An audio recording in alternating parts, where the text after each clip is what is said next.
सारा राज्य में सुभद्रा योजना पर आवेदन चली बेले विभिन्न समस्या परिलक्षित होती। यहां नहीं राज्य सरकार और जिला प्रशासन गणमाध्यम जरिया बारंबार लोक सचेतनता वार्ता देउछंती। तथापि लोकों मध्य सचेतनतार अभाव रही, जहाद्वारा अनेक जगार भिड़ सह विशृंखला कर नजर आसी।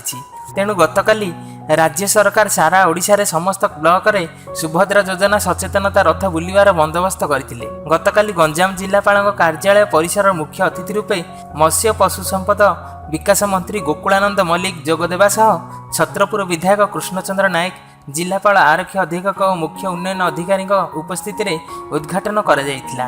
एही दृष्टिकोण गंजाम जिलार गोटे निर्वाचन मंडली को गोटे सचेतनता रथ बुलिवा को लोक को सचेतन करियो बोली पठा जायतिला।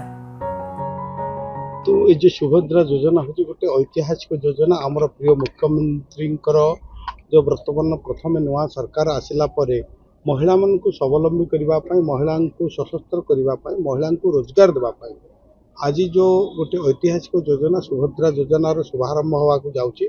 आज सचेतन रथ ओडिशार 314 ब्लॉक रे आज बाहरी एवं लोकों को सचेतन करिवो एवं लोकों को एतिरे व्यस्त हबार किछि नाही। ए सुभद्रा योजना होची समस्तन को पाई रहिबो, जो माने कि एतिरे योग्य हिताधिकारी अछंती 21 वर्ष रु ऊर्ध्व अछंती एवं 60 वर्ष रु कम अछंती एवं जार रोजगार के 2,50,000 टंका रु कम थिबो। तेणु आर गाइडलाइन हम तैयारी करछे, आर समय सीमा हम किछि निर्धारण करि नाही।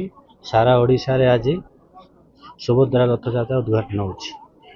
जेहेतु मोहन माझी को सरकार प्रतिश्रुतिबद्ध सरकार, आमे माँ मान को कहीलु सुभद्रा योजना रे आपण माने जो माने उपयुक्त अच्छा से सुभद्रा योजना मिल। गंजाम छत्रपुर सपन कुमार नाहक रिपोर्ट, सत्यम टीवी।